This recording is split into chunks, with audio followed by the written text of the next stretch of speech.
Lego My Jameso. Welcome back, everybody. Super excited for another episode of Lego My Jameso on how to start your own Bricklink store. Today's video is all about your sortation table, what you should have, what you should do, best methods. In the video next week, I'm going to show you how I sort, and I'll even have a video. I don't know if this will be a week after that, but I'll post a video on, what's the best way to sort for completing sets versus what's the best way to sort just a bulk lot of parts. I'll show you everything about the table today, how you can make one, and it doesn't cost a lot of money at all. The big thing is, you need a table. So as long as you have a table and some bins, you can make this, and it works really well. First things first, you want to have a nice open area here. The larger, the better. I've been working with this size table for the store right now, and it works well. If I had a larger table, that'd be better. But this area works well because I can just dump some parts on here and sort. So it might look a little nuts right now that there's so many bins on the table, but essentially I have a bin for just about every category on Bricklink for parts, or the ones that I expect that I will find. You'll want to have these bins. You could have a similar layout as mine. You could use different methods. Sometimes I combine parts, like for example, this bin is just aircraft, boat, and propeller. My labels aren't great because this is for myself. It's not something where it's usually show and tell. So I'll make the labels better in another video, or I'll show you how to make your own labels. But essentially, you're just writing on each bin what parts go in there to, remember what goes in there. And then over time, you remember where the bins are. You can decide on having bins in any location. The big thing is, deciding on what categories need big bins and what ones are fine with small bins. So things like these are brackets. Anything like these types of parts are brackets. They go in there. I don't find a whole lot of them, but something like bricks and plates, there are lots and lots of them. So I have, a nice large bin for plates, and then a nice same size bin for bricks. Right now, the bricks are over here. I put them on this tray because I was looking through them. Yeah, so that's actually sorting out like this, and separating all your regular bricks is how I actually made my video intro and made the mountain, because it was just a bunch of actual Lego bricks thrown on the table. So each category is on Bricklink. I'm going to go into Bricklink now and show you how that's done.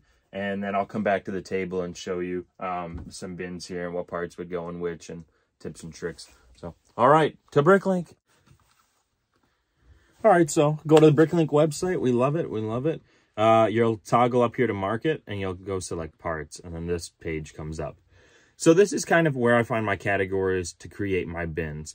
It looks very complex right now. There's a lot on here, but it's not as bad as you think.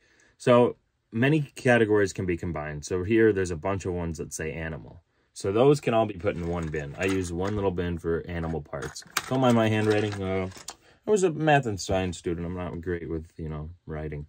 Anyway, so you can combine bins.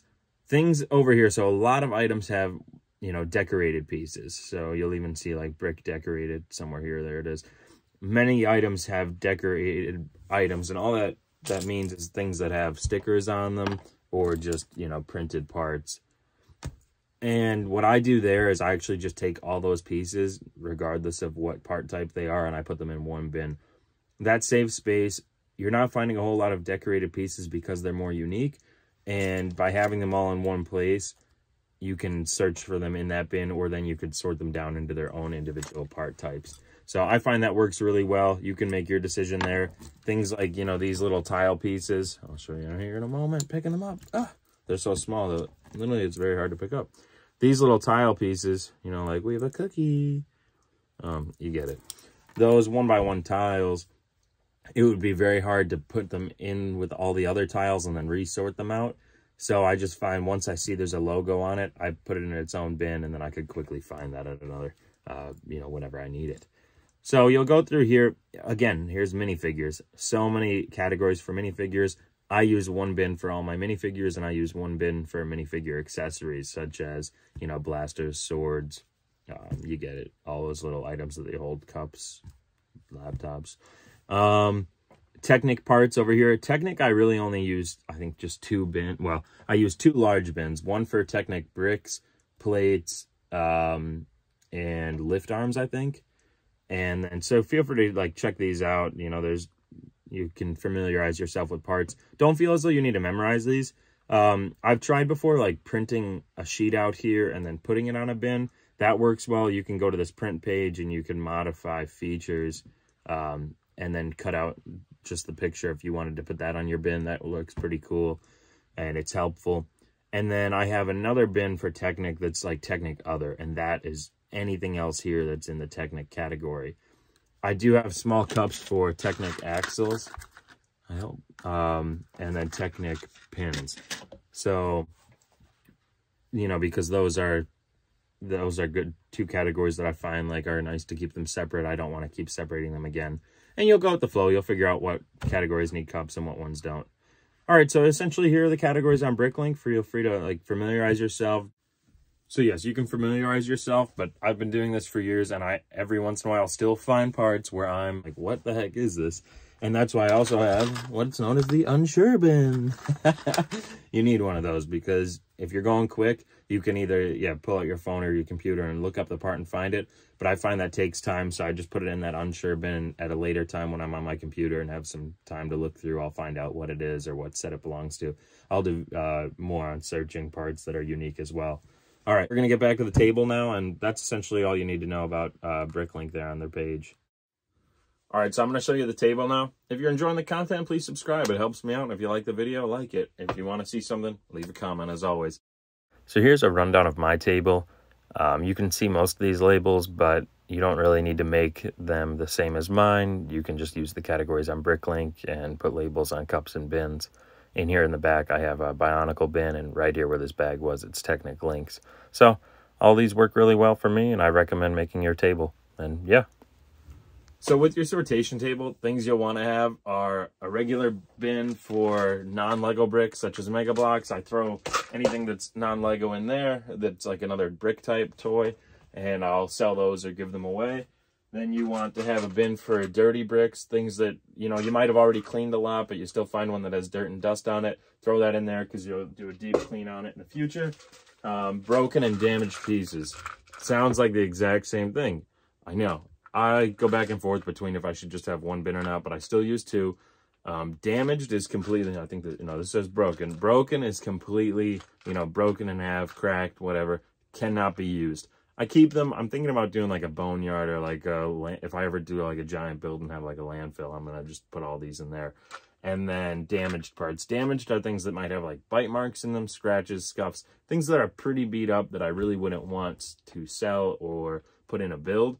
But I keep it in case maybe I want to use it as an interior piece on something that you won't see. So essentially, these are all the bins. You can have any size bins, do what you like. I like these quart bins. I've showed these in other videos. They work really well. They're a good size. When a bin actually fills up, I take it and I just put it in another bag and put it in, you know, a separate large bin so it's sorted. And this is sortation level 1. You're sorting it into its category, and then at a later date you could take I could take, you know, all the tiles I have and sort them down piece by piece. Things like these small cups, you know, you'll have a bag full of a certain part, like these are bar pieces, you know. You might have a bag filled with some of these parts. You don't really need to sort those twice because you can look for them. If you have so many, sure, you can definitely sort them twice. Major takeaways though: large table, multiple bins, label them, familiarize yourself with the Bricklink categories, and make your table. Adjust it as you go. You'll find what bins you need to make larger, what ones you can make smaller. If you're wondering what I used for these are just cups that I cut from a Lego Advent calendar. So it's the plastic 24 cup tray. When I have one, I'll cut it up. You can either buy them or you could use the planting cups. Sometimes those planters have holes in the bottom, so be careful which ones you buy. But when I decided to do this, when I moved here, it worked really well. And, you know, the sortation just works great in this method. I've tried... Oh, I'm dying. We'll just cut that.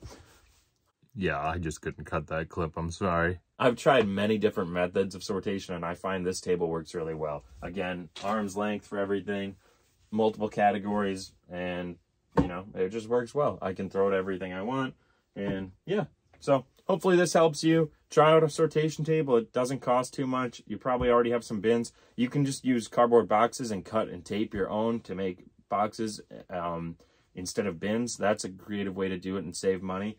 These cups, I'm sure you can find trays that are similar like them, or way back when I used to use boxes that had like bottle dividers in them. That was a way to do that, and you could put bags in those slots. But there's plenty of ways to make a sortation table for very cheap with cardboard or just things you have around the house. So try it out, see if it works for you. Leave a comment, like this video if it helped you, and please subscribe. I'm enjoying this channel, and it seems like it's going well. So we're helping the Lego community. Start your Bricklink store, please. Please. All right, thanks. Yeah, well, have a good day.